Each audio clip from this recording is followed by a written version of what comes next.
I just want to introduce myself to those who don't know me. My name is Natasha Jones. I am a registered nurse, CEO of HC Screening and Laboratory, and I am also the Director of Mental Health and Wellness at the African American Women Trucking Association.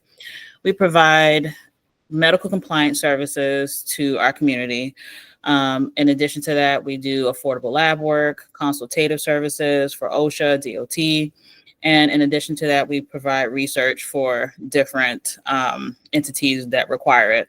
Right now, we have a research study on with Emory University, where we are looking at the correlation of your work, which is related to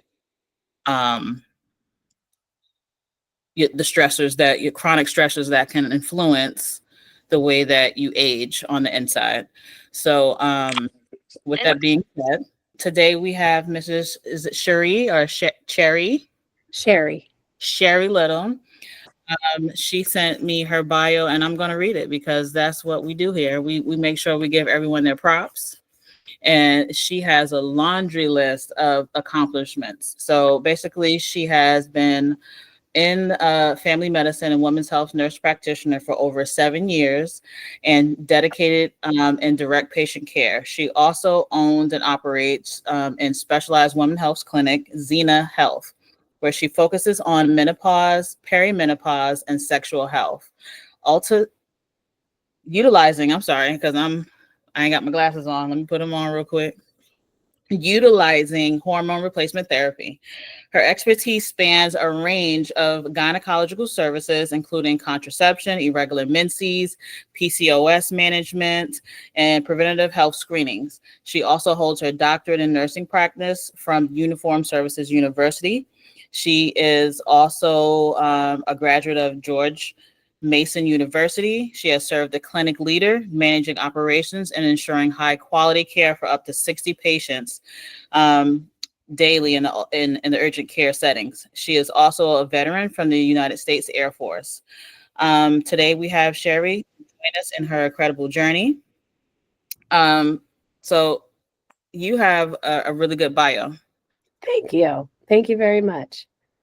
So the first question I have for you is, how did you get started with yourself and into this journey of women's health and opening up your practice with Xena Health? Wonderful. So it's a long journey. I think like all of us, we kind of come circumferential around and things don't always just happen from the get-go, especially with this clinic. To be honest, I didn't necessarily want to open the clinic to begin with, but I felt that's what patients needed. And when I was working in urgent care, I kept hearing a lot of women ask about hormones and perimenopause and menopause. And they were like, Cherrie, something's off. I know it. And there was nobody to refer them to. There was nobody that was really listening to these women and trying to take that. And so I didn't have anywhere to send them. And I knew I didn't care for urgent care at the time. And so I said, all right, let's put on your big girl panties and figure this out. So that's truthfully why I opened this clinic, was because there was a need. There was a need in the community and women weren't being listened to. And I'm glad I did. We're about a year out now, about a year and 4 months. It's not easy. It sounds like you have a lot of entrepreneurs in your following, in your group as well, that may be in here today. So I know everybody else feels that same pain. It is not easy, but it's worth it. And I'm glad I did it. Absolutely. So what kind of like signs and symptoms were these people experiencing where you're like, you know what, let me just go ahead and open this clinic? What services do you offer? And, how can we access that? Because the majority of the people on here, they're truck drivers or they're on the go constantly, but you're based out of Las Vegas. So how do they access your services? And also, break that down from signs and symptoms to what you offer and et cetera. All right. So I'm very passionate about this. So you're going to have to cut me off if I start going too long. But no worries. But to answer the easy one first, I'm in Las Vegas, Nevada, but I also have a license in Arizona and Utah, Virginia as well. So I'm not necessarily limited to Vegas. So if you're in any of those states, you can access me. I do offer telehealth. But to go back to the symptoms, so let's kind of break it down with menopause. Menopause in general, the average age is 52. Okay. So you may say, okay, well, I'm not there yet, right? But what that truly is it's when you have your final menstrual cycle at age 52. You can have symptoms for 10 years before or after. All right. So now we put that into the 40s. Okay, well, what if the average age is 52? What if your mother, so for all the women, ask your moms, your aunties, your grandmothers, when did you go through menopause? Some women naturally go through menopause in the 40s. So you can do 45 to 54 is kind of the range. 52 is average, but okay, 45. Now let's back it up 10 years before you could have symptoms. So I actually have women that are in their 30s coming to me with symptoms of perimenopause, and they don't understand. And none of us do, because to be honest, this isn't something that we've really talked about the last 20 years in the medical world and as patients, as family members, right? A lot of generations don't talk about their medical care or what's happening medically. So what are the symptoms? Okay, there's very classic symptoms, the textbook ones that everybody hears about. So the hot flashes, night sweats. Not everybody has those, especially if you're early. You're not going to have that until you get closer over to the age of menopause. There are the genitourinary syndrome. So we call that GSM. It's all the pelvic stuff. Vaginal dryness, thinness, pain with intercourse. Okay, that's all signs too. But here's the kicker. Perimenopause, when you're going into menopause, huge head to toe symptoms. I'm talking hair loss, blurry vision, brain fog, concentration difficulties. If you feel like you're forgetting things, you used to have such great energy and all of a sudden your energy is decreasing. Maybe your mood, 1 minute you're happy, the next minute you're having crying spells, you're feeling just irritable, where you used to nothing would affect you and now all of a sudden you're popping off left and right. That can be perimenopause and menopause. So there are estrogen receptors in the neurons in our brain that affect your mood.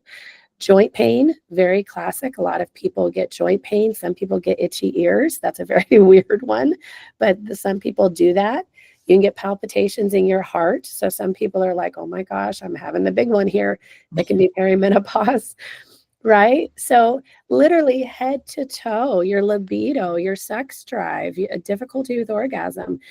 And so generally what happens, if I'm being honest, is a lot of us women, we're so used to maybe putting ourselves last or thinking of others or being the caregiver in the family that you don't always pay attention. You're like, okay, well, this is happening, but it's no big deal. And then you get used to that and something new happens and you're like, okay, yeah. And so the big thing is trying to put it all together. Oh, wait a minute. I have been losing my hair. Oh, I haven't been sleeping well, because insomnia is a big one too. All of a sudden, every night I'm waking up at 2 a.m. Is that something, right? And so when you start to realize, okay, wait a minute, over the last year, I've had all of these things. Is that a thing? And it is. It can very well be, but a lot of times we don't always recognize it. Interesting. Yeah. So, is this something that, you can go to your regular primary care physician for? Are they going to just treat a whole bunch of different things, or, we need to see a specialist for this? It depends. I know that's not a great answer, but I'll tell you a little bit about the history. There was a big study that came out in 2002, the Women's Health Initiative. That study was a huge study. And so this is now 22 years ago, right? Huge study. They looked at hormone therapy across 25,000 different women, 40 different states. And they cut that study short. And they created this huge news release that said hormone therapy causes cancer and strokes and heart attacks. And it was wrong. They skewed the data. They made it look more statistically significant than it was. And so the outcomes of that study were providers, physicians, nurse practitioners, PAs were scared to prescribe hormone therapy. None of us want to hurt our patients. Patients were like, oh my God, I don't want to have all that. So they stopped using it. Hormone therapy dropped from 85% down to 18% because of that study. And we sat this way for about the last 20 years. We've listened to that study, and slowly over these years, we've now questioned it. And ironically, every person that was on the evidence board for that study has recanted the findings officially on record and said, no, it does not cause heart attacks. It does not cause strokes. It does not cause cancer. But the damage is already done. They've basically stopped teaching it in medical schools over the last 20 years because the use dropped so much from that study. So Can you go to your PCP? I would love it if you could. If you go to your PCP and you ask about perimenopause or menopause symptoms and they listen and they do something, that's a win. Fantastic. Go that route. I'm optimistic that you'll find someone that'll do it, because I'm a women's health nurse practitioner. I had one class on menopause and it was, don't do hormones, you'll cause cancer and stroke. So that's been the teachings for the last few years, but we now know that's wrong. And so unless that practitioner has gone back and relearned and restudied and re-educated, which primary care, they have so much going on. When do they have the time to do that? Right? So, but there are some out there. I hear all the time that their PCPs started them. Maybe they didn't know a whole lot of what to do with it. So they started and then sent it to me. And I'm like, thank goodness you found someone that listened. You can go to OBGYNs. That's probably a better bet. They are probably more receptive. Even a lot of them are still very hesitant. I have patients that come to me all the time and say, I've gone to 4 or 5 different OBGYNs and no one will listen to me. So the biggest thing, start where you can. Go to menopause.org, menopause.org. That is the Menopause Society's website. They have a registry of menopause certified practitioners. You can search by state, by zip code, and then find someone near you. That's going to be your best bet, because they should be the most up to date on data, studies, and research. And they should know that it's now safe for the majority of people. That's awesome. So you did mention that it was kind of like taboo for like the past 20 years. However, women were still having these symptoms. And you did touch a little bit on like the mental health aspect of it. Like, so what is it that you see when they come into the clinic, when it comes to like mental health? Is it like anxiety, depression? Like what is correlated with that? The vast majority is, it can be a conglomerate of it, but honestly, it's irritability. Irritability, mood swings. So like 1 second I'm happy, the next second I'm irritable. Things that I used to be able to handle, I can no longer handle. I have one patient that said her husband was like, you got to go because she said the dog came in the kitchen, peed on the floor, and that was it. She's like, it just set her off. And so there's just your ability to cope. That's probably the best way I can say it, is your ability to cope is just completely gone. And not everybody has that, right? So not everybody will get the mental piece with perimenopause and menopause. But I will say that if you have a history of anxiety or depression, it may be more profound with perimenopause and menopause. So that is a huge concern too, is kind of being more proactive and looking at this. And especially if you're perimenopausal and you're having some symptoms, the closer you get to menopause, that may intensify. So being proactive and kind of getting ahead of it beforehand. But sure, it can be depression, because the vast majority will tell me, I don't feel like myself anymore. And so that's very disconcerting to not feel like you know what I mean? And so how you know yourself to not feel that way. And so that can be kind of jarring a little bit. And so to be honest, like if I start someone on hormones and I get their hormones balanced, that's usually the first thing I hear them say is, I feel like myself again.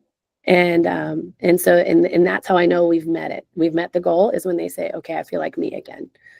Mm-hmm. Yeah. Awesome. So what does that treatment look like, for someone who comes into the clinic? Is it a one and done thing, or is this a continuous thing? Is it natural? Like, what does that look like? Great question. So for me, it's very individualized. I treat the person, I treat their symptoms. I do get lab work because I always want to be safe. I want to make sure your liver and kidneys are healthy. And the vast majority of women want to know their hormone levels, right? They just want to know their baseline. But even if your hormone levels are normal, for me, I'm still going to treat you if you're having symptoms. And so usually it's a combination of estrogen, maybe progesterone, maybe testosterone. Those are the 3 that I tend to prescribe very, very routinely. And I basically create that recipe to fit her symptoms, whatever those symptoms are. And I follow up each month for 3 months. Each month I'm like, okay, what did you feel off of that recipe? And then we kind of gauge, are they better? How much better are they? Which ones of those do we need to tweak? And we adjust the dosages. And then by the 3rd month, my goal for all my patients is that they're 80% better from the first day they saw me.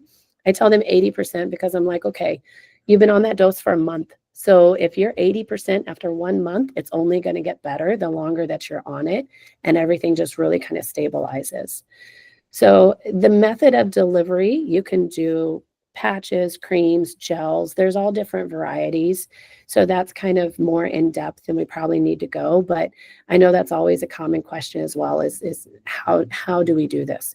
Well, it depends on what works for you, right? So my goal is to help women feel their best, not to give them something that's going to make them feel worse or be cumbersome to do, right? So especially with truck driving, right? So what works for your schedule? What will you be able to remember if you're going across different time zones? And we're worried about, is it the day to change out your medication?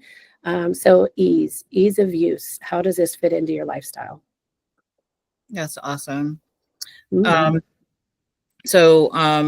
For someone as a truck driver, right? And you're saying that this is a 3-month treatment plan that you put out and you adjust. Can they go anywhere to get lab work done, or Yep. Okay. So we can give you a lab order. They can take it to whatever lab they use. I try to put it wherever your insurance will cover if you have insurance, so that way you can use that benefit. If not, I have labs here in the area that are very cheap for self-pay patients. But yeah, so we do lab work. We can do telehealth for the consults. That's perfectly fine. Or if you're in Vegas, I'd love to see you. You can stop by, but it's not necessary. Awesome. We do have a question. Sure. Hello, how are you? My name is Nicole Hello. Ward. I am president of African American Women Trucking Association and super excited to be here. This is some really great information, especially because I am 27, 38, 40. So I'm all these ages, and I apologize, I'm not on the camera yet. I'm actually in the middle of something. So I'm all these ages that are young and older at the same time. So I'm not sure, I always wonder about that menopause type ordeal, especially because I have a hyperactive thyroid and I feel like it acts the same way. I've always had hot flashes, and not to say mood swings, but I can occasionally be a little testy. And so I always find that to be interesting. How do they determine if it's menopause versus hyperactive thyroid, which also sometimes throws your hormones off as well? Oh, that's such a good question. So hi, Nicole. Thanks for asking. So I will say yes, there's definitely a relationship between your thyroid and your hormones. And especially if I put you on hormones, a lot of times it can throw off your thyroid a little bit more. So that is something that we have to watch. But you're right. If you have hypothyroid and we give you medications and we're pulling up your TSH to a hyper level, it can overstimulate. It can give you all of those same symptoms. So really, whenever I do labs, we just check your TSH. So knowing your thyroid stimulating hormone level will help tell me if your thyroid is euthyroid, like normal thyroid level, to then gauge, is it your thyroid or is it your hormones? But for any woman who does have hypothyroid, and they're on levothyroxine or thyroid replacement, and we add in hormones to you, that is something that we always want to monitor. So if you yourself particularly decide later to go on hormones, monitor your thyroid level, because you may need to have your medication adjusted, because the increased estrogen levels will actually compete with your thyroid globulin binding. And so you will need more of your Synthroid or your levothyroxine potentially. Okay, awesome. We also have Ms. Donna. Thank you. Yes. All right, so we have a question from Lotta. She says, is age the only isolated factor to point towards menopause? No, that's such a good question. No, age is not the only thing. Honestly, I was reading an article and it was very interesting that there are some things that are going to cause women to go into menopause earlier than others. You can have, so some of those things are like, it's very interesting. So if you have a history of childhood trauma, that can cause earlier menopause. If you smoke, that can cause it. If you're married or single, So that one's super interesting to me. The philosophy is whether or not there's like male pheromones in the house. I'm like, that's crazy, but they've studied it. I'm like, okay, I need to look at that one more. Part of me is offended as a woman, so I don't know, but so there's so many interesting different pieces. There can be surgical, like say you had your ovaries removed. Okay, automatically that's going to put you into menopause. So any woman, interesting piece here. A lot of us have had our uteruses removed for one reason or another. I always tell people, if you're contemplating having your uterus removed, one implication of that is women who have hysterectomies can have faster symptoms of menopause. I have had quite a few patients that say, hey, as soon as I left the hospital, I felt it. And so that's an area in the medical community that I think we're not as good as we could be in coaching women, that hysterectomies actually can cause more severe menopause symptoms and earlier. So I do see that frequently. We don't know the exact cause. We think it may be some of the blood supply was compromised to the ovaries. Even if your ovaries are still there, the fact that you had a hysterectomy may cause earlier menopause symptoms. But genetics really play a role. So just like I was saying earlier, age 45 is the early normal. Anything before 40 is actually not considered normal. So that's for true menopause. So 12 months without a menstrual cycle. If you are having perimenopause symptoms in your 30s, but you're still having cycles, that's okay. But menopause, 1 year without a cycle before the age of 40 is not normal. So you need to have that worked up. Awesome. And then she has a follow-up question. Do you see a correlation with other deficiencies with menopause? What type of deficiencies? Like vitamin deficiencies or? Yes, she said vitamin. So, not usually, to be honest. Now, can there be? Yes, all of us have low vitamin D. You check almost all of us, 80% of us are going to have low vitamin D.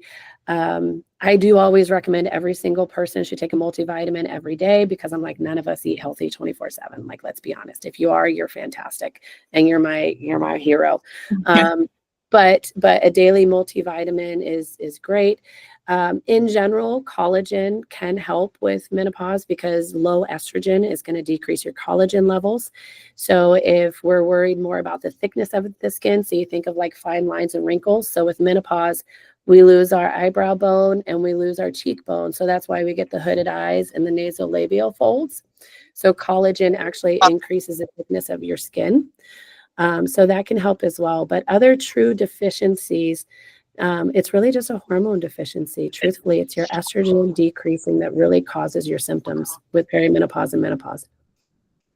Okay, I think Miss Donna is on now. Yeah, sorry, I had to park. No worries. This session is like music to my ears. And oh, by the way, my name is Donna Shepherd. It's such a pleasure to meet you. I am the co-founder and the director of driver relations with AUDA. And kudos to both of you ladies. You know, Tasha, I tell you, I can always, you really, really bring it for us ladies at here at AUDA. And it addresses, I admire the fact that we get everything here. There's nobody coming to bring us this kind of information that addresses all the different age groups. I'm one of the more mature ones. I'm 29 going on 59. Love it. I'm 59. I'm getting ready to be 60 in a couple of months. I'm trying to say that word because it's such a big number. And so I'm going to need some mental health, Natasha. So you need to help me out there.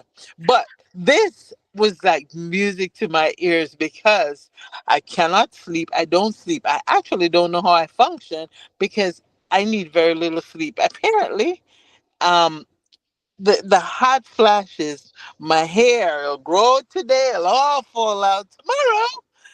I mean, just everything. I'm not irritable, but I don't have the energy I used to have, and I find that I can get emotional easily.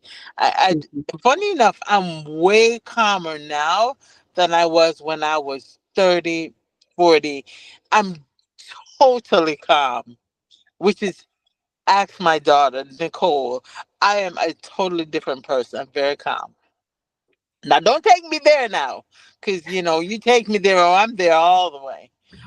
But I really appreciate this information. I had one question. Now, with somebody like me, um, with all these different symptoms, and you said menopause lasts for about 10 years. I started when I was about 54,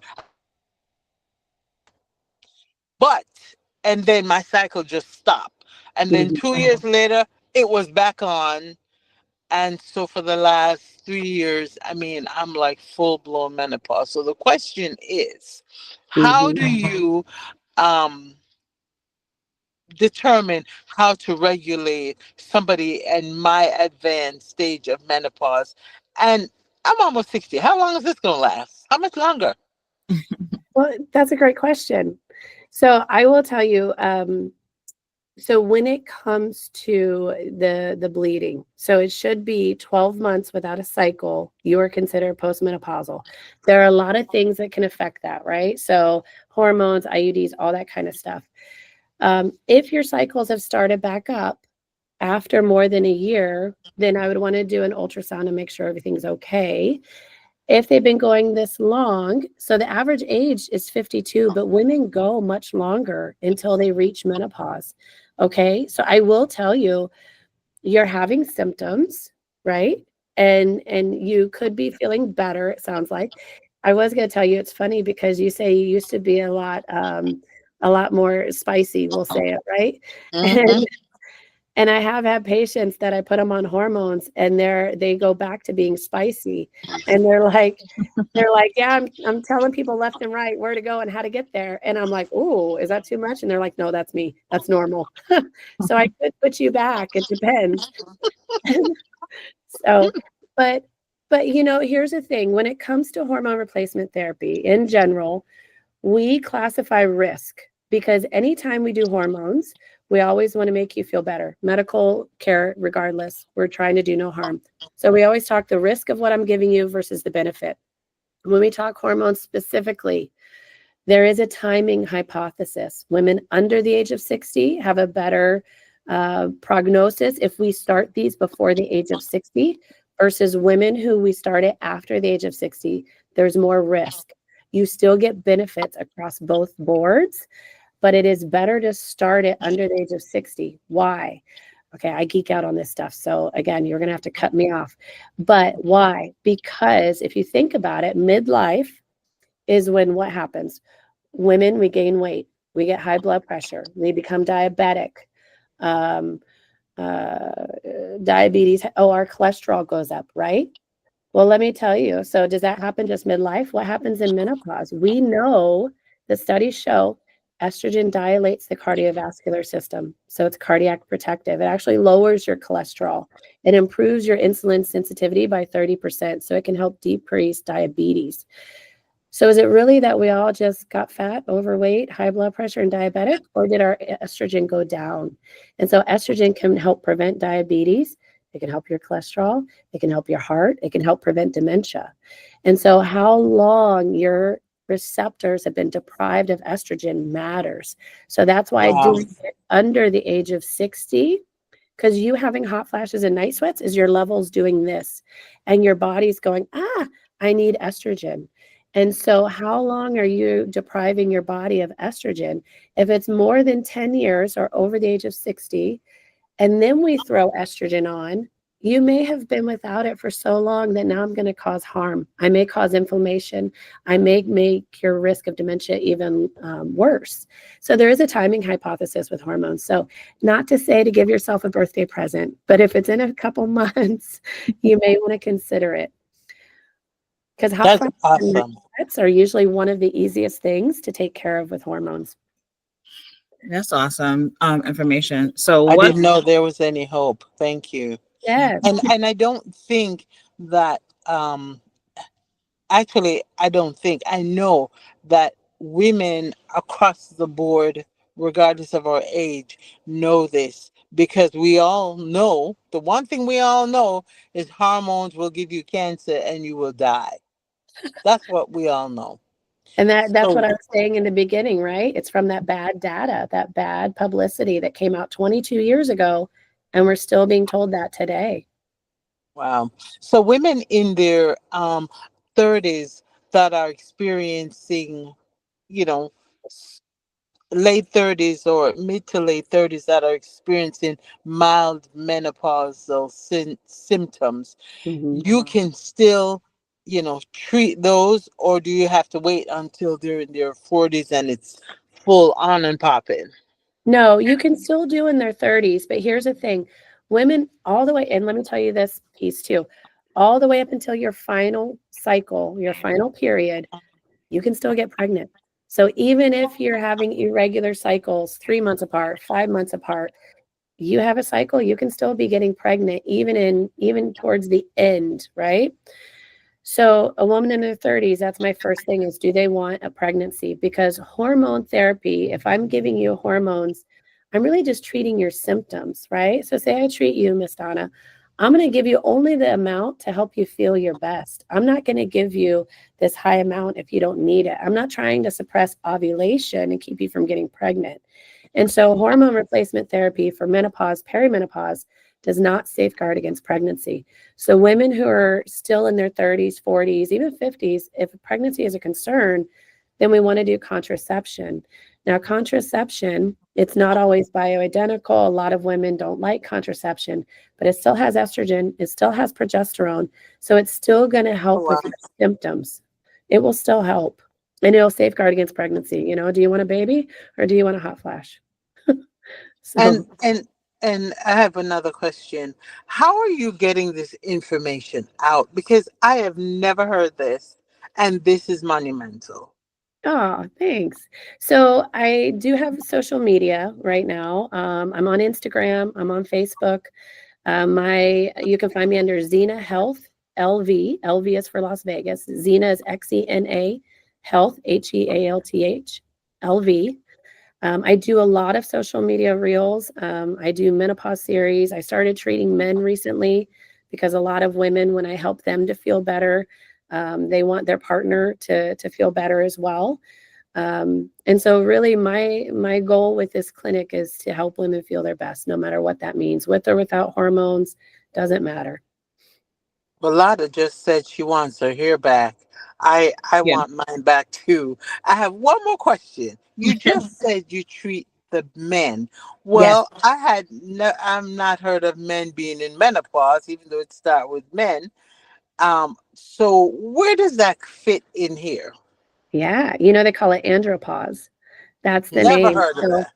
yeah, I know because we menopause in general hasn't been talked about, right? And then Right. so men, they don't like to go to the doctor to begin with. So, but andropause is this basically similar to menopause. As we get to a certain age, our hormones decline. So do male testosterone levels. They naturally decline with age. So andropause is that natural decline. So symptoms for men. So if you have men in your life, symptoms for men, insomnia, difficulty with sleep, right? So sleep in general, and this is for all of us because I know a lot of us are entrepreneurs. We have a lot of stress. Sleep in general is so incredibly important. So difficulty with sleep, falling asleep, staying asleep. For men, it's really it's not necessarily depression, though it can be depression. It's really motivation. Maybe they're just like, I don't feel like doing anything today. And you're like, hey, babe, do you want to go do X, Y, or Z that you love? No, it's okay. Like you just kind of see them kind of just blah. Maybe their libido goes down. Maybe they have difficulty with erections.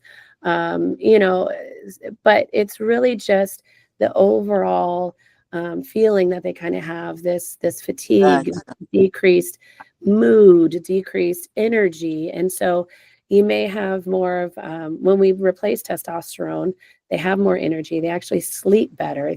Their mood goes back to normal. They actually, if they are active in the gym, they can lift more weights. They tend to have more energy in the gym. oh Um, wow. yes, and so it's very similar with women. It's just the male version, just andropause. Yes. Awesome. Thank you so much for that information. You're very welcome. So I wanted to touch a little bit on PCOS. Yes. A lot of us are struggling with that as well. Can you tell us what that is, and how can they tell if they have that? Great question. So PCOS is polycystic ovarian syndrome. So that is when, usually every month your ovaries secrete like one dominant follicle to be fertilized with ovulation. Instead of having one, you just have multiple cysts. So they call it, like on ultrasound imaging, a string of pearls. You'll just see all these cysts on the ovaries. So you're not necessarily ovulating every month. It tends to be an androgen issue. So you have more androgen levels, so higher testosterone. So usually symptoms of androgen excess, high testosterone, is like we may have more dark, coarse, curly hair. It can be on our face, but any hair growth. So even if you have dark hairs on your arms, a lot of us can be overweight when that happens because you actually have decreased insulin sensitivity because of the androgen excess. So difficulty with pregnancy is a big one as well. You may not always have regular cycles. So you may not have monthly cycles. You may go months without it. So that's always a concern if you have PCOS, is creating more of a regular cycle. So you're thinning that lining on the uterus every month. But a lot of women with PCOS does not mean that you're infertile. You can definitely get pregnant with PCOS. So that's not necessarily, I don't want to alarm anyone. You definitely can. But that can happen to where you just have more testosterone than you need. Okay. So is there like a standardized test that you can go and take? Okay. Yep. So lab testing will work. Usually we look at your follicle stimulating hormone, your luteinizing hormone. Those are the two. Usually your luteinizing hormone is about 3 times your FSH, which we really only see that in polycystic ovarian syndrome. And then usually, so there's something called the Rotterdam criteria. The Rotterdam criteria is kind of what we used off of evidence-based practice to say, how do we diagnose PCOS? So we diagnose it off of the Rotterdam criteria. And one of that is your LH to FSH ratio that we just talked about. The other one is if we do a pelvic ultrasound and we actually see the string of pearls on the ovaries. And then the third one can be if you're actually having symptoms. So if you're like, yes, Cherrie, I have really bad acne, right? You have a high testosterone, so you have bad acne, you have a lot of hair growth. So signs of excess testosterone. And usually you just need 2 of those 3. So you may not always need a pelvic ultrasound. You just may need labs and symptoms or the ultrasound and symptoms. Yeah. Okay. My daughter, she recently had like some type of issue and she was diagnosed with PCOD. Polycystic ovarian, what is it? Disease. Oh, disease. Oh. Yeah. So I was wondering if you knew like if there was any difference between that. Is that something that goes away? I'll have to look that up, to be honest. That's the first time I've heard of it. I'm wondering if somewhere along the line they changed the name. Sometimes that happens. Like we reclassify names. We're like, oh, this syndrome isn't really appropriate. Maybe we need to call it. So I'll have to look that up. That's the first I've heard of that. Yeah. They were saying it wasn't quite PCOS, but I don't want to put her business out there, but I just wanted to know if there was just some type of difference between that. But as entrepreneurs and, all of these different hormones that we're either high or low on, what practical strategies could you give, especially for people who are either underinsured or not insured? Like, how can they get their foot into a situation where they can get help? So that's a great question. So the insurance always plays a concern in that. I will tell you, and Tasha, I think you're probably really well versed on this too. So you're probably a huge resource for them. Is there's actually a lot of really feasible self-pay options out there. So the fact that we don't have insurance nowadays is not as big of a deal as it used to be. My son, I sent him yesterday for an X-ray. It was $50 out of pocket. Right. And so I think we've always thought of X-rays and imaging as like thousands of dollars. And there's so many companies now, even with labs. For the labs that I usually run on my patients, it's roughly about $250 out of pocket. That's without insurance. And so sometimes using no insurance is actually more financially beneficial than using your insurance, because a lot of places will upcharge your insurance company, and then you get stuck with the difference, having to pay out of pocket, and that can be more than if you would have just self-paid. But most of the prescriptions that I do, I try to order through insurance, so your insurance can cover. So if you're talking like cost of medications, estrogen and progesterone are the two that I pretty much do for the majority of patients. And I always have to look these up. I always get them switched in my head, but one of them is roughly about $30 a month. The other one is $20 a month. So for about $50 a month, if you're paying out of pocket without insurance, if you use GoodRx for your prescriptions, then that's going to give you about $50 a month for those. A lot of providers, if they are well versed in hormones, they don't even necessarily need to do lab work. So even for me, I usually do labs, but I do it because my patients want it. Bare minimum, I would do like, say, a CMP. I just want to know that your liver and kidneys are healthy. Do I need your hormone levels? No, because I'm going to go off of what you're telling me your symptoms are. So bare minimum, you could do a CMP for like $20 at the lab and call it a day. So that's what I do. I realize you may not be coming to me because you're all over the nation probably. But see first, do they even require labs? Maybe they don't. But then even out-of-pocket cost can be fairly low, but you're going to have to shop around and just ask for self-pay prices if you don't have insurance, because there's actually a lot of really good companies out there to help. Awesome. And then I also want to touch on sexual health, because you said menopause, even PCOS can affect that area. Yes. Are you giving anything to increase that while you're giving, or does that just happen naturally? How does that work? No, I love this question. So the estrogen is a vasodilator. So it can definitely help with libido. It can help with genital sensations because it's dilating blood flow to the area. One thing, so I usually do like estrogen patches. That's kind of my go-to for head to toe symptoms. So Miss Donna says she's having hot flashes. She's going to need head to toe coverage. But let's say you have no head to toe symptoms.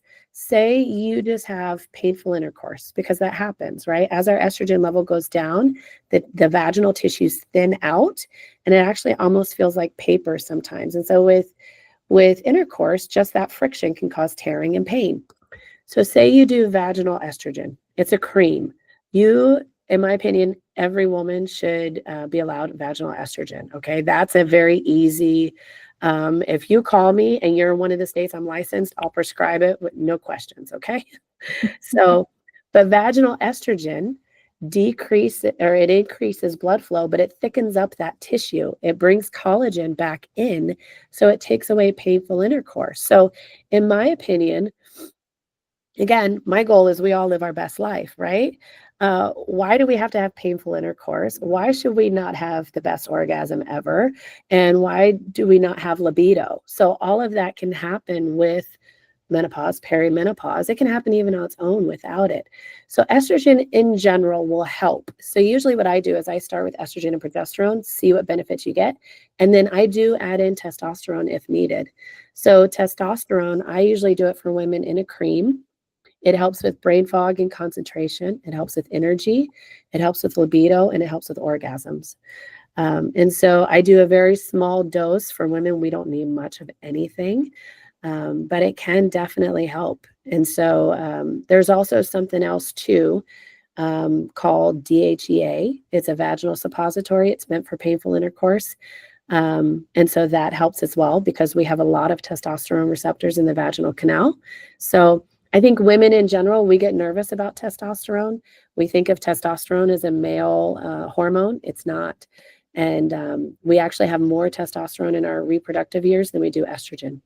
So it's not a male hormone. And so we may need it. And it does good things. That sounds real awesome. Everything you mentioned today, I'm pretty sure I'm in some stage of menopause. I do want to ask, did you have any recommendations for anything natural? Do you have any nutraceuticals that you use or anything like that? Yeah, great question. So there is over-the-counter stuff. So wild yams and soy foods actually have natural plant-based estrogen and progesterone in them. So if you like soy foods, eat up. If you like wild yams, eat up. You can get that kind of stuff like compressed in powder form, like in supplements. Estrovera is one that I commonly hear patients on. Black cohosh is one that is well studied. When it comes to all of the supplements, the Menopause Society they don't really endorse for or against any of them, because some studies will say they work, some studies say they don't. So they just kind of take a stance in the middle. But I would try black cohosh first, see if that helps, because in my experience, the vast majority of women feel some improvement on black cohosh. And then try your estrogen and progesterone based supplements and see. Just remember, with supplements, they are not FDA regulated. So you have to really be careful that what is on the bottle that you're looking at is actually what's in there. So try and go from a reputable company. I unfortunately don't really have any good recommendations for that. Most people have already tried that by the time they get to me. And then for hair loss, I will tell you, Nutrafol vitamins are very popular. They have been shown in their research. They've studied those. They do work, but anything that you use for hair loss is going to take about 3 to 4 months to actually take effect. So you have to take that every single day. The other thing with Nutrafol, it's expensive. I think it's like $90 a month or something like that. There is a cheaper brand. It's called Hair Vitamins by Cottage. The ingredients are not 100% the same, and I don't have the research to support it, but it is very similar, and it's cheaper. I was personally trying it for, anytime I recommend something to a patient, I try it as well. I feel like that's just the ethical thing to do. Right. Most hair vitamins, I will tell you, they're like giant horse pills, and there was 4 of them a day. I couldn't do it. But if you can, just stick with it, because studies show they work. You just got to bear with it over time. It'll get better. Okay, so as we're wrapping up, right, we're mostly entrepreneurs on the call, or some form of fashion. What advice would you give to entrepreneurs and their communities to have this discussion? We shouldn't have to have a webinar, or you go to your primary care. There should be normal conversation, and it also affects work. So what advice would you give to people who own their own companies, entrepreneurs, side hustlers, whatever you want to say? I honestly, I love that. And I love that you even did this to begin with. So thank you, because you are making such a huge difference by bringing this to everybody. So thank you. And so I would do exactly what you're doing. Talk about it. That's the number one thing. Talk about it. As women, talk to your girlfriends, talk to your mom, talk to your daughters, your sisters, your aunties, everybody. Because the more we talk about it, the more we destigmatize, and the more that we're getting out accurate information. There is still so much misinformation. So much harm was done from that bad study, and it's still out there, and people just don't know. And so the only way we can make change is if we talk about it. And that's a huge piece, because I think in general, we don't talk about it. And then even for entrepreneurs, you think about it, we're leaders, right? We're supposed to be strong. We're not supposed to share weakness sometimes. And so just being vulnerable, understanding that with perimenopause, with menopause, if your hormones are going crazy, you don't have control over that. And so you're not going to necessarily have the same resilience and the same coping mechanisms that would have worked years before. So A, you need to give yourself grace, but then B, you need to proactively plan for that a little bit as well, right? It is a guarantee. Every woman will go through menopause. There's about 15% that coast through without no symptoms. Hate them. I hate them, but I hope to be one of them, right? But there's 15% that'll coast through symptom-free. Hopefully you are one of them. But 85% of us are not. We're going to have symptoms. And so when it comes to being an entrepreneur, we already have crazy amounts of stress, huge stress, right? And so stress alone affects your sleep. It affects your joints. It affects your mood, right? These are all the same things that menopause and perimenopause are affecting. So you're going to get a double whammy. So One thing I really wanted to talk about, and I know I got so much on the topic of perimenopause and menopause, but I know mental health was a big concern. And so looking at planning in how to take care of you as the entrepreneur, that's the biggest thing, right? So first talking about it, taking care of your team, everyone around you, all the other women in your life, just talk about it. That's the first thing. There are so many social media gurus out there right now that are actually giving great information. There's two that I follow. Dr. Mary Claire Haver, she's an OBGYN, so she's a physician. And then Kelly Casperson is a urologist, okay? I like following them because they're physicians. They're in the medical community. They've been doing this for the last Mary Claire Haver's been doing it for like 20 years. So even through all this bad information, they're like trailblazers. They've still been fighting through all these years, regardless. And so talk about it, educate yourself, and then take care of the people around you, but also plan for you. Because as an entrepreneur, you have so much stress, you have so much on your shoulders, so much risk. Right? We day to day are juggling so much. Okay, can I pay the bills? Did this ball drop? What about this ball? And so you're constantly running things through your brain that if your hormones, perimenopause, throw something in the way, your coping is not going to be there. So remember to take time for yourself. Build time in, put you first, because if you are not first, your business is going to fail. You have to feed you to feed your business. There is no business without you, right? So feed yourself, no matter what that means. If that means you're going to the gym, right? If exercise is your stress relief, if meditation is your stress relief, if deep breathing is your stress relief. I told a patient today, go in the bathroom and hide for your kids for 15 minutes, just so you can do whatever you want for 15 minutes. If you're on the toilet, they can't say nothing. So do what you have to do for your mental stability, for you time, prioritize you, get your sleep, right? Because sleep is so important. If you're spiritual, if you're religious, you need that, right? So you have to start planning in, okay, if I'm going to war, we're going on the perimenopause and menopause war. So that way, none of this is going to enter my bubble. Hormone therapy is a good friend. I would say call me, but also plan your attack plan. I'm going to feed myself spiritually. I'm going to make sure I get sleep. I'm going to make sure I get good nutrition, that my health is good. Because if you're not feeling good, nothing else is going to go good. And then you need to plan for stress management. So if something is thrown your way and you didn't expect it, how are you going to cope with that? So for stress management, I would recommend head on, right? So say something comes up. A lot of times we're like, I'm not going to think about that right now. Well, you are. Subconsciously, it's sitting on you and it's weighing on you for days until you address it.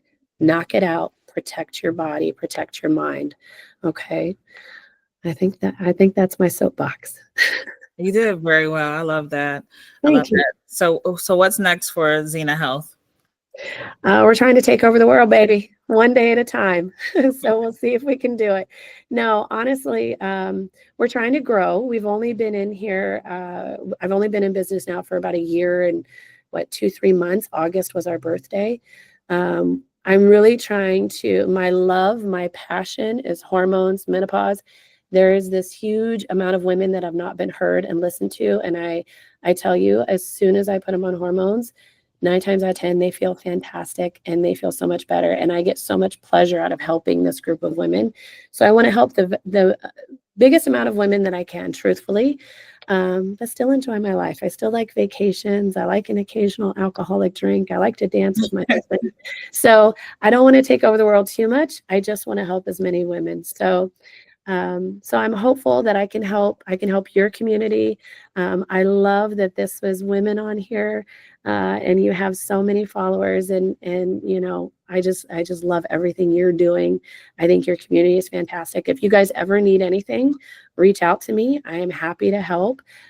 Just tell me, hey, Cherrie, I saw you with Tasha, DOT. You know, I got you. Just give me a call. Awesome. So where can we find you again? So I am on IG. Please follow. I need to increase my followers. So Xena Health LV, XenaHealth LV for Las Vegas, Facebook and Instagram. I am on TikTok as well. I think my handles are the same for all of them. My website is zenahealthlv.com. And Okay. so Texas, Arizona, Utah, Nevada, Virginia, those 5 states, and I'm working on California. So Southwest, that's my area. That's who I'm trying to help. But call me. Hopefully, if you're through here, I can take care of you. Absolutely. So if they wanted to get in contact with you as far as an appointment, is there an email or? Yep, zenahealthlv.com. If you go to that website and just click on book, you can make an appointment there. If you have any issues, our telephone number is on the website, but I'll tell you now, it is an app, so you can text it. Don't be driving while you text, but you can text me 702-840-3327. That's a clinic number, and then we'll respond to you and we'll help you get an appointment. Awesome. Thank you so much, Cherrie, for coming on. You gave us so much great information. I wish you can get your license in Georgia so you can help me as well. Is that down the pipeline?